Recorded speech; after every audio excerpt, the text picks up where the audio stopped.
안녕하세요. 책 읽는 뮤즈입니다. 오늘 소개할 책은 시집인데요. 당신은 언제 노래가 되지? 허연 시집. 출판사는 문학과 지성사. 시인 허연은 서울에서 태어나 1991년 현대 시색의 신인상을 수상하며 작품 활동을 시작했다. 시집 불온한 검은피 나쁜 소년이 서있다. 내가 원하는 천사 50m가 있다. 현대문학상과 작품상을 수상했다. 허연의 시에 대한 첫인상은 담백하고 슬픈 기운이었다. 맑으면서도 예술가적인 깊은 비애가 서려 있었다. 그가 독자나 평단으로부터 반항의 시를 쓴다는 평을 받는다거나 할 때 나는 그런 모습보다는 푸른색이 떠올랐다. 주머니에 푸른색의 추억과 상실로 날카롭게 닳고 다른 유리구슬로 가지고 있는 그런 소년. 허연에게 시란 슬프고 더러워서 오히려 푸른 유리구슬로 세상을 들여다보는 일이었을 것이다. 그의 모든 미래가 푸른 빛으로 행진하길 바란다.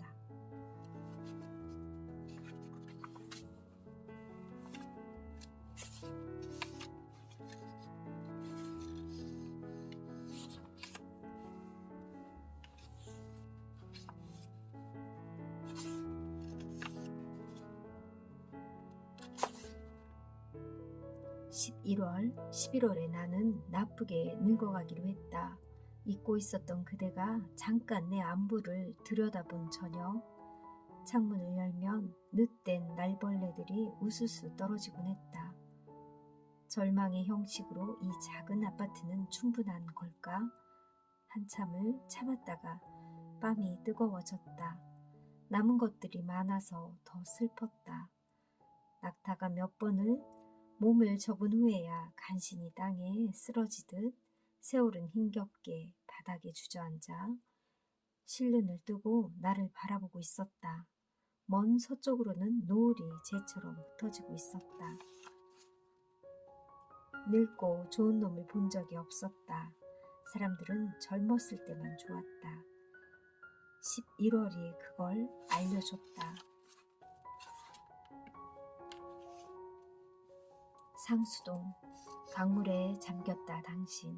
밥솥에 김이 피어오를 때 이대로 죽어도 좋았던 그 시절은 왜 이름조차 없는지. 당신이 울지 않아서 더 아팠다. 꽃이름 나무 이름 가득 쓰여있던 당신의 노트도 늙어갔고 낙서가 경전처럼 빼곡했던 발전소 담벼락과 치기에도 자주 잠이 깨던 강변을 떠나며 아득함에 대해 생각했다.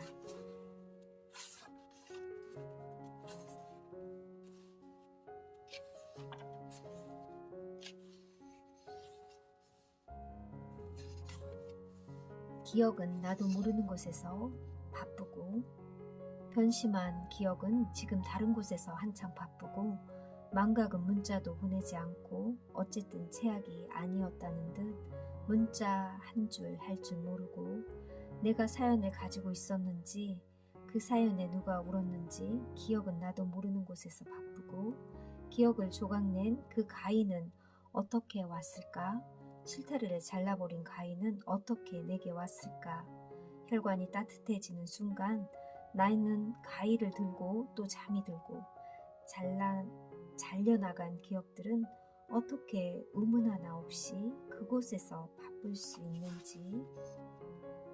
잠만 들면 내 손에는 가위가 있고 깨고 나면 베고니아의 목이 잘려있고 내 정원은 텅 비어있고 기억은 또 날 버리고 기억은 기억들하고만 친구가 되어있고 망각은 문자도 보내지 않고.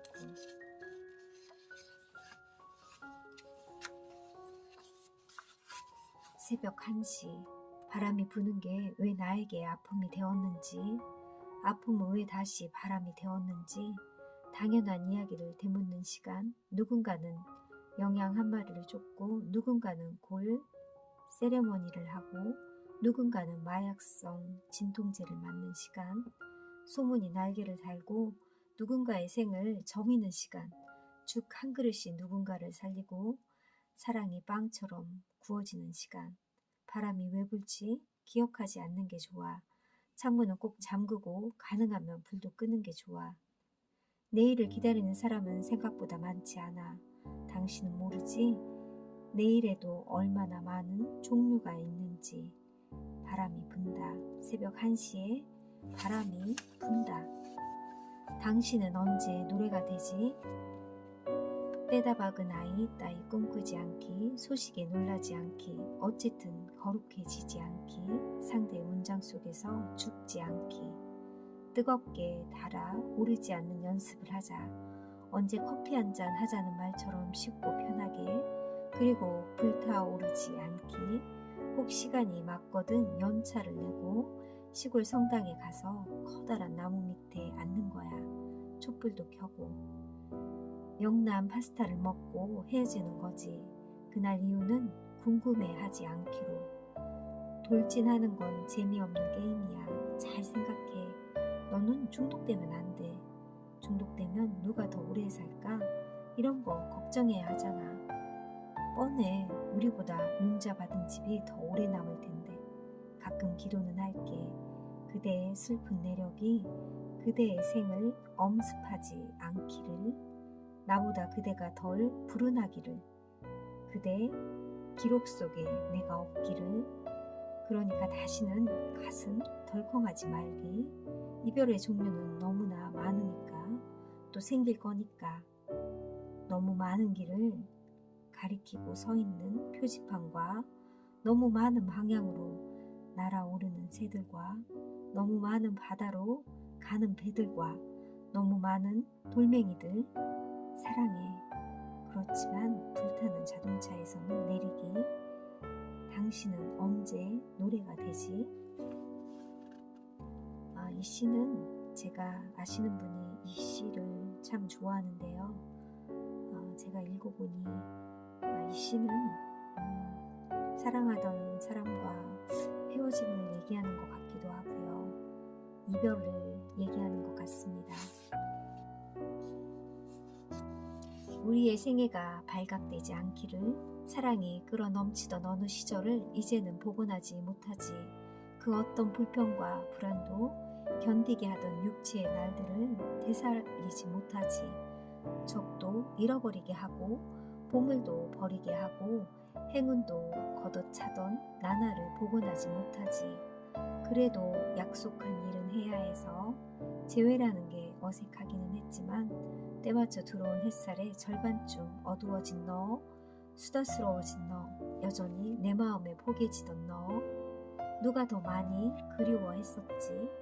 오늘의 경건함도 지하철 끊어질 무렵이면 다 숲으로 돌아가겠지만, 서로 들고 왔던 기억, 그것들이 하나도 사라지지 않았음을, 그것이 저주였음을, 재회는 슬플 일도 기쁠 일도 아니었음을, 오래전 노래가 여전히 반복되고 있음을, 그리움 같은 건 들키지 않기를, 처음으로 돌아가려 하지 않기를, 지금 이 진공관 안에서 끝끝내 중심 잡기를.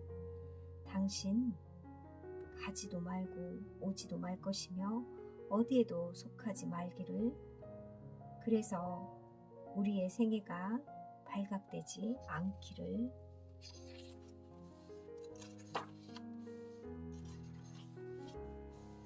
어느 사랑의 역사. 장마철에는 생각도 따라 젖는다. 제방 너머 그대는 이제 보이지 않게 되었다. 일찍 나온 별이 그대가 걸어간 점선을 알려주지만 부질없고 가엾다. 우린 앞질러 고해를 해버린 그대도 언제나 죽어가는 꿈만 꾸었던 나도. 반쯤 눈 감은 저녁이 오고 강은 여기쯤에서 숨을 고른다. 땀에 난 흉터가 붓다. 잡목 숲 그늘에서 부끄럽게 모자를 벗는 누대의 의식 혹은 후회. 붉은 강물이 루우 그림처럼 내 눈썹 위를 흘러 북해로 가고 있었다. 지녔던 모든 것이 북해로 가고 있었다.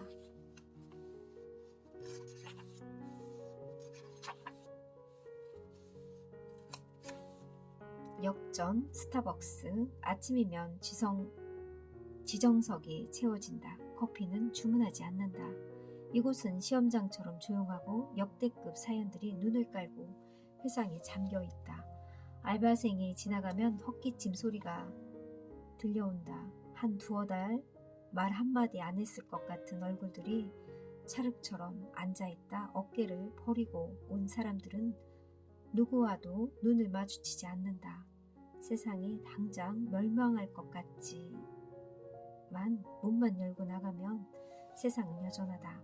세상은 여기서만 무겁다. 간혹 누군가 가벼워졌다는 소식이 들리지만 확인할 수는 없다. 이내 먼지가 소식을 덮는다. 해가 중천에 뜨면 밀랍 인형들이 일어나 노파의 주름 닮은 골목으로 사라진다. 성캄 브리아기 생명체들이 바다를 떠나 세상으로 기어오르는 것이다.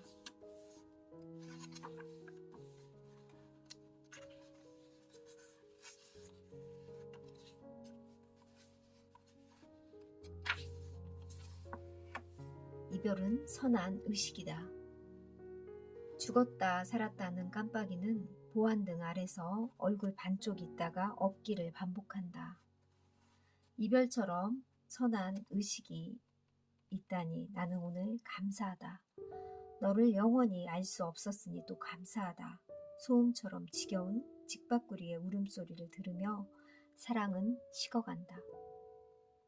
무엇인가를 위해서 울지는 않았다. 오직 남겨진 나를 생각했고 내가 식어가기를 기다렸다. 보안등 아래서 몇 개의 맹세와 몇 개의 수식과 복잡한 내거리를 통째로 시켰다. 주머니에 손을 넣고 주문처럼 흔들었다. 식었으니 편안하다.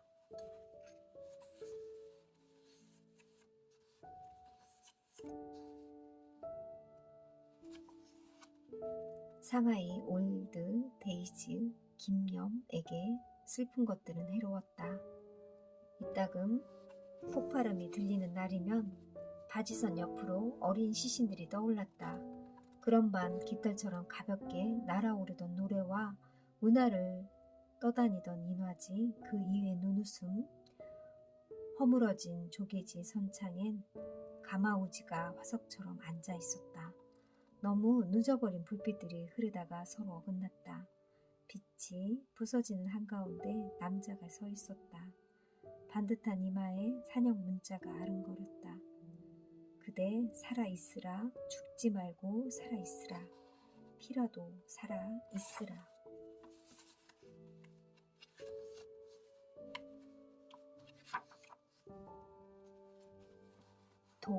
독은 누군가 반드시 먹어봐야 한다.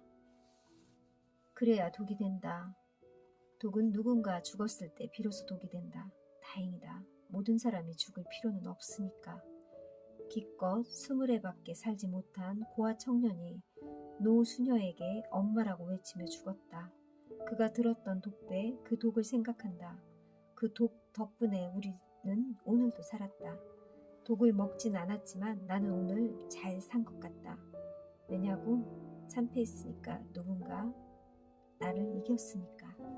나는 어제도 잘 살았다. 한심했으니까. 나를 이긴 누군가를 살고 싶게 했으니까. 어디서 왔는지 모를 새 한 쌍이 지난 여름에 죽은 느티나무에 둥지를 틀었다.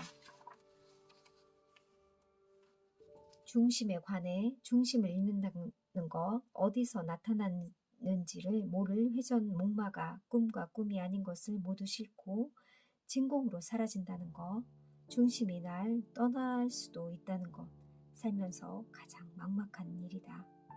어지러운 병에 걸리고서야 중심이 뭔지 알았다. 시도처럼 살았지만 튕겨나가지 않았었구나. 중심을 무시했었다. 귀하지 않았고 거추장스러웠다. 중심이 없어야 한없이 날아오를 수 있다고 생각했으니까. 이제 알겠다. 중심이 있어 날아오르고 흐르고 떠날 수 있었던 거구나.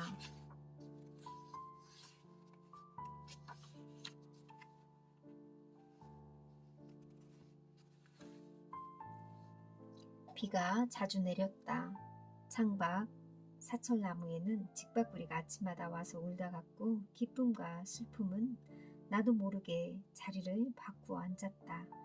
멀리서 무게 화차가 지나가는 소리가 들렸고 나는 신생아처럼 누워 아주 긴 음악을 듣고 있었다. 제외된 자들의 눈부심을 알았다.